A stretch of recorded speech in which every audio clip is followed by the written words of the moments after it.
6.3 ma gidwaro no gin dhano buora to IBC bende wacho ywak kaluwore koda rem mar omenda ma bende giwacho ni osebed ka ichwalo negi ne giywago reyo kaluwore koda by elections ma bende itimo 24 kata kamano sani makoro idwa ndik jo lutombulu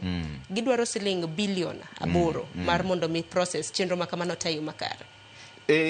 Ywak to giseyuak manyalo paro nyocha gin before parliament committee ma mochung' ne chike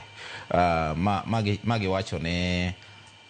nitiere yiero kunde 8 mana gi doubt ne gidhi timore nikech lack of pesa, lakini ne ka na winjo jakom kane wuoyo last week to ne giwacho ni pesa no koro treasury oseyie miyogi but dealing anyone kaka LGA kama Electoral Law and Government Institute for Africa wasebedo ka watudore ahinya gi the commission ma wasechwalo gi gik moko mopogore machalo kaka induction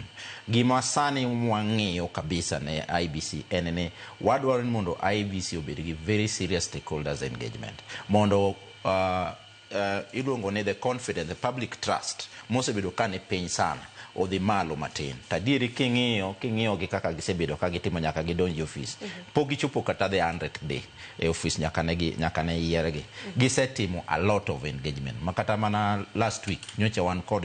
giromo gi the political parties liaison committee ka giseromo gi civil society organizations giseromo gi the media fraternity mondo kony gi e yo ma ginyalo bilgo the trust and the public confidence man piny kabisa omiyo gitemo rich ji kendo kaka gidwaro mondo giwuogi ne